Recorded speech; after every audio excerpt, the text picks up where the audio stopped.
Hi කොහොමද යාළුවනේ? අද මම අලුත් පාඩම් එකකින් අලුත් සීරීස් එකක් ගෙන්න හදනවා මේ C# ඩෙවලොපර්ස්ලා කොහොමද මේ AWS Amazon Cloud එකත් එක්ක වැඩ කරන්න කියලා. හරි. මම මුලින්ම පටන් ගන්න කලින් මම මුලින්ම account එකක් හදන හැටි පෙන්නනවා. හදලි වෙලා පළවෙනි පාඩම ඇටියට setup කරගමු අපි මේ AWS CLI එක. ඒ කියන්නේ command line interface එක. ඒක තමයි මේ පළවෙනි පාඩමේ මම කරන්න හදන්නේ. මෙන්න මේවයි කරන්නේ. මුලින්ම මෙතන site එකට ගිහලා අපි account එකක් හදාගෙන ඉන්න ඕනේ. කියන්නේ මේ AWS site aws.amazon.com කියන site එකට ගිහලා මම description එකේ link එක දාන්නම්. ඒ link එක click කරලා ඉවරලා මෙතනට එන්න ඕනේ. මෙතනට ආවම අපිට පුළුවන් create free account. මේ තියෙන්නේ create free account කියලා ගිහිල්ලා මේක click කරාම මෙතනට ගියාට පස්සේ ඊට පස්සේ අපිට පුළුවන් root user කවුද කියලා කියලා ඉවරලා මෙතන user name එකක් දීලා next කියලා මේ ටික කරගෙන ගියාම ඔයාලට user කෙනෙක් හදනවා. හරි user හැදුවට පස්සේ අපි ඊළඟට කරන්න ඕනේ වැඩේ තමයි අපිට ගන්න තියෙන්නේ මෙතනට ගිහිල්ලා. දැන් මෙතන අපි create ආපහු මම පෙන්නන්න create free account කියලා ගියා. ඊට පස්සේ මෙතන ගිහිලා sign up for AWS කියලා මේ username email එක ඔක්කොම verify කරගෙන මෙතනින් යට එකින් එක යන්න පුළුවන්. හරි. එක එක විදියක්. එහෙම නැත්නම් already account එකක් තියෙනවනේ. දැන් මග්ග already account එකක් තියෙන ඉඳ මම මෙතන ගිහිලා මම sign in. එහෙම නැත්නම් මම sign in කියලා click කරලා මගේ username password මම කියන root user t.lk මගේ email address එක දීලා next. ඊට පස්සේ මෙයා password එකක් අහනවා. මේ password එක මම කියනවා password එක type කරනවා. කියලා මම මේ sign in වෙනවා. හරි. දැන් මෙතන මෙයා MFA code එක කියලා කියන්නේ මගේ මේව එකට එන්නේ. ඒ කියන්නේ මගේ phone එකට එනවා number එක authentication application එකක් දාලා මේකට කියනවා මේ multi factor authentication කියලා. මම මේ code එක මෙතන type කරනවා. මේ code එක හැමතිස්සෙම generate වෙන code එකක්. මම ඒක පෙන්නන්නම්. දැන් ඒක type කළා. කැමති code එකක් එහෙම ගහන්න බෑ. මොකද මේ authentication application එකක්. Microsoft Authenticator හරි තව Auth කියලා authenticator application තියෙනවා. ඒකෙන් අපිට මේක configure කරගන්න පුළුවන්. හරි මම මෙතනට ඒ කෝඩ් එක ගැහුවොත් මේ නිකන් ජෙනරේට් වෙන කෝඩ් එකක් මම දාලා ඉවරලා මම මෙතන සබ්මිට් කරනවා. සබ්මිට් කරලා පස්සේ ඊළඟට එනවා මෙන්න මේ පාස්වර්ඩ් එක ගන්න මෙන්න මේකෙන් MZQ. හරියට ලොග් වුණාට පස්සේ අපි මෙතනට එනවා මෙන්න මේම සාමාන්‍යයෙන් ලොගින් එකට. ඒ කියන්නේ මේ කන්සෝල් එකට කන්සෝල් ඩෑෂ්බෝඩ් එකට මෙතනට එනවා. ආවට පස්සේ අපිට පුළුවන් මෙතන ක්ලික් කරලා ඒ අදාළ සර්විසස් වලට යන්න. මේ මෙතන මම recently පාවිච්චි කරපු services තමයි තියෙන්නේ. ඔන්න ඕක තමයි අපි login වෙන විදිය. system එක account එකක් හදාගෙන login වෙලා මම පෙන්නුවේ. අපි ඊළඟට බලමු කොහොමද මේ CLI එක download කරලා ඒක configure කරගන්නේ කියලා. මොකද එහෙම ඒක configure කරගන්න ඕනේ මේක තමයි මගේ development machine එක කියලා AWS එකට කියන්න ඕනේ. එතකොට මට මේ machine එකකින් ඉඳන් මට ඕන තරම් develop කරන්න පුළුවන්. අපි ඒ ටික තමයි අද බලන්න යන්නේ. හරි දැන් අපි බලමු කොහොමද මේ command line interface එක දාගන්නේ කියලා. මෙතනට ගිහලා මම Google එකේ AWS CLI කියලා search කරලා මතක ඇතුව හැමතිස්සෙම Amazon site එකේම තියෙන එක download කරන්න. හේතුව තමයි වෙන locations වලින් ගන්න එපා. මේක latest version එක මේ site එකෙන් ගන්න පුළුවන්. මම මෙතන ගිහලා getting started කියලා click කරනවා. click කරාට පස්සේ ඊට පස්සේ මෙතන තියෙනවා getting started ඊට පස්සේ install update කියලා. Windows user කෙනෙක් නම් මෙතන Windows කියලා select කරලා ඊට පස්සේ මෙන්න මෙතන MSI එක download කරලා install කරගන්න පුළුවන්. වෙන ඒ කියන්නේ Mac user කෙනෙක් නම් මෙතන මෙයාගේ තියෙන package එක ඒක download කරලා ගන්න පුළුවන්. Linux user කෙනෙක් නම් මේ කියලා තියෙන විදිහට මේක run කරාම අපිට AWS එක system එකට එනවා. ඊට පස්සේ මගේ මේ මම ගිහලා console එකට ගිහලා කියන AWS -- version කියලා type කරලා enter කරාම මෙන්න මේ AWS 2.9 මේ latest version එක මගේ Python install කරලා තියෙනවා. මේ Python version එක පෙන්නනවා. Darwin කියන්නේ මගේ මේ Mac එකේ ඉන්න ඉඳන්. එතකොට ඔයගලන්ගේ නම් Windows නම් Windows කියලා පෙන්නයි නැත්නම් Linux නම් ඒ අදාළ මේ kernel එක පෙන්නයි. හරි. දැන් AWS එක install කරලා ඊළඟට මට කරන් තියෙන මේ machine එක developer machine එක AWS එකත් එක්ක register කරන්න ඕනේ. register කරන්න නම් මට user කෙනෙක් ඕනේ. ඒතර user හදන්න මෙහෙමයි. මේ user හදන්න මම ආපහු browser එකට ගිහිල්ලා මගේ AWS console එකට ගිහිල්ලා මම මෙතන services click කරලා scroll කරාම මෙන්න මෙතන ඔයගලන්ගේ පළවෙනි වතාව නම් මෙන්න මේකේ තියෙනවා security identity and compliance කියලා. මේක ඇතුළට ගිහිල්ලා click කරාම ඊට පස්සේ මෙතන මේ IAM මේක manage access for AWS resources කියන එකට එනවා. ක්‍රම දෙකක් තියෙනවා. දැන් මම ඇත්තට මෙතන ඕනේ මට security key එකක් ඕනේ. මම security key එකෙන් තමයි මගේ development machine එක මෙයාට register කරන්නේ. හරි. එතන මේ security key එක ගන්න නම් එකක් මට පුළුවන් මේ මගේ root user මේ ඉන්නේ මෙතන. මෙයාව ගිහිල්ලා මෙතන security credentials කියලා ගිහිල්ලා key එකක් හදාගන්න. එතකොට මට මුළු හැම service එකකම access තියෙනවා. root access එක. ඒක පොඩ්ඩක් භයානකයි. කැමති නම් මෙතනට ගිහිල්ලා ඒක වැඩේ කරන්න පුළුවන්. නැත්තම් අනිත් විදිය තමයි මට මෙතනට users කියලා ගිහිල්ලා user කෙනෙක් add කරන්න පුළුවන්. හරි මම මෙතන ගිහලා add user කියලා click කරනවා. click කරාට පස්සේ මෙතන මම user name එකක් දාලා මම කියනවා Fikri CLI කියලා මම දානවා. දාලා ඉවරලා මම කියනවා next.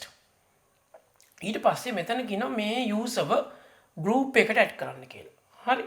දැන් මෙතන administrator group එකක් තියෙනවා. මම සාමාන්‍යයෙන් මම බෙදනවා වෙන group එකක් අදලා ඒ group එකට මම මේක එක services වලට access දෙනවා. එතකොට මට ඒ services එක්ක වැඩ කරන්න පුළුවන්. මම මුලින්ම ගිහලා create group කියලා click කළා. මෙතන අලුතෙන් නමක් මම දෙන්නම්. අපි දාමු මේකට AWS C# group කියලා නිකන් දාමු. දාලා ඉවරලා මම කියනවා මේ group එක හදනවා. මෙතන ගිහලා මෙතන create user group. ඔන්න group එකක් හැදුවා.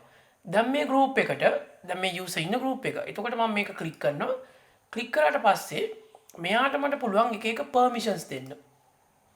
policy එකක්. ඒ කියන්නේ මට හිතුනොත් දැන් මම කියනවා අපි තුමු මම පාවිච්චි කරන්න යන්නේ policy එකක්. එහෙම නැත්නම් අපි තුමු මම lambda කියලා ඒ කියන්නේ AWS lambda use කරන්න යන්නේ.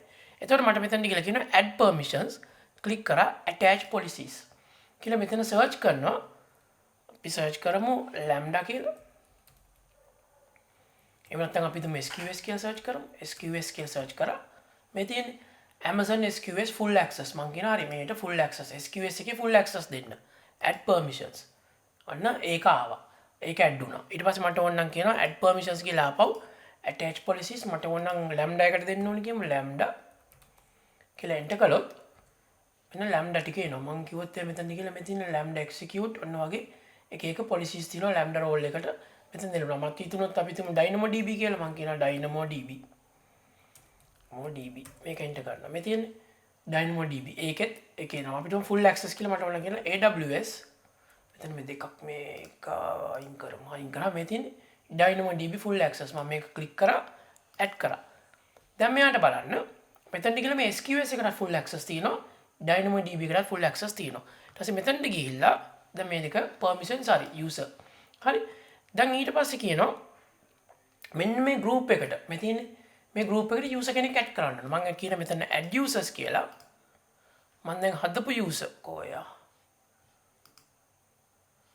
cancel. මම මෙතනට ගිහිල්ලා user හැදුවේ නැද්ද මම? add users ගිහලා මම හිතන්නේ user හැදුවේ නැහැ. refresh cancel. අපි ආපහු users යමු. add users නමක් දෙමු මෙතනට ගිහිල්ලා.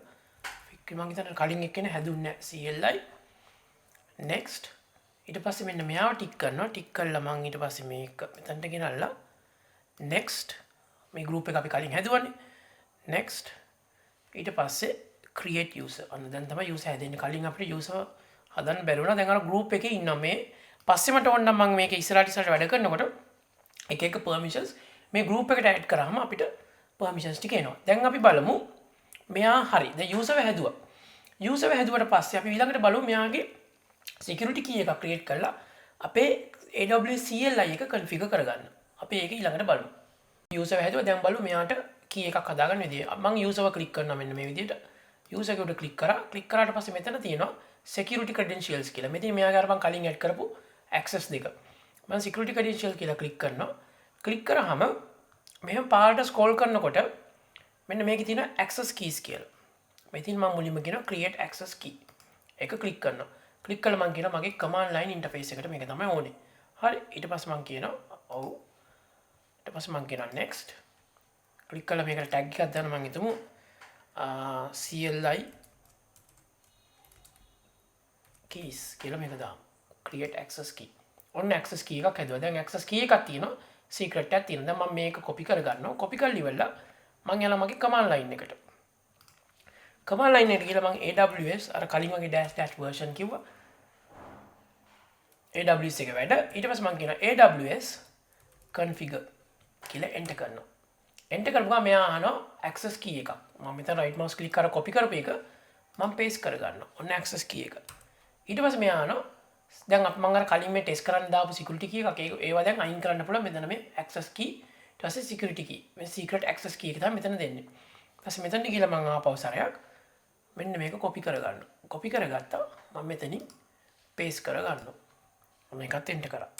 දැන් මෙයා අහනවා region එක මම කියනවා same region මම ඒක enter කරනවා. නැත්නම් අපිට මෙතන AP South East Asia East 1 කියලා මේක enter කරන්න පුළුවන්. දැන් මම කියන format එක මම කියනවා JSON enter කරා. ඔන්න දැන් මට AWS එකට access තියෙනවා. දැන් බලමු කොහොමද මේ access කියන්නේ. මම මෙතන ගිහලා කියනවා AWS මම කියන SQS list queues කියලා. කිව්වොත් මෙතන මේ queue එකක්වත් නැහැ. මට ඕන නම් කියන්න පුළුවන් AWS මෙතන මට ඕන නම් කියන්න පුළුවන් අපි හිතමු S3 API list buckets. කියවන දැන් මොකද වෙන්නේ කියලා බලන්න. අන්න. And error occurred access is denied. ඒ කියන්නේ මට access නැහැ S3 ඒ කියන්නේ S3 bucket බලන්න. හේතුව මගේ access තියෙන මොකටද? SQS එකට තිබුණා. ඒ වගේම තමයි DynamoDB එක තිබුණා. දැන් බලමු මේ S3 API එකට කියන්නේ S3 එකට කොහොමද access දෙන්නේ කියලා. මම ආපහු මගේ console එකට යනවා. ගිහිල්ලා මම මෙතනට ගිහිල්ලා මේක done කරමු. continue. ඊට පස්සේ මේක okay. මම ඊළඟට ආපහු සරයක් මම යනවා මගේ users ලාගේ මෙන්න මේ group එකට යනවා. group එකට ගිහිල්ලා permissions මේ SQS තියෙනවා DynamoDB තියෙනවා. හැබැයි S3 එකට නෑ. මම ආපහු ගිහිල්ලා මෙතන ගිහිල්ලා add permissions add policies කියලා ගියා. මම කියනවා S3 කියලා search කරමු. මෙතන තියෙනවා මේ තියෙන Amazon S3 full access. මම මේක select කරා. select කළා මම මෙතනට මෙහා මේ පැත්තට දාගෙන add permissions කියනවා. කිව්ව ගමන් ඔන්න ඒකත් add වුණා. පේනවද? දැන් මෙතන තියෙනවා S3 full access එකක් තියෙනවා. දැන් මෙතන ආපහු මම ගිහලා මගේ command prompt එකට ගිහලා මම කිව්වොත් එම clear AWS S3 API list buckets කිව්වහම අන්න දැන් access තියෙනවා මගේ. දැන් මෙතන එක bucket එකක්වත් නැති හින්දා එහෙම කියන්නේ display name මෙන්න මේ ID එකට access තියෙනවා දැන්. ඕන කවුද bucket එකක්වත් තිබ්බොත් මේ bucket list එක පෙන්නනවා. ඒ කියන්නේ මට දැන් command line එකෙන් මගේ machine එක register කරලා තියෙන AWS එකත් එක්ක මේක වැඩ කරන්න. අපි ඊළඟ පාඩමෙන් බලමු කොහොමද මේවා C# වලින් access කරන්නේ C# වලින් මේවත් එක්ක වැඩ කරන්න කොහොමද කියලා අපි ඊළඟ පාඩම් වලින් බලමු.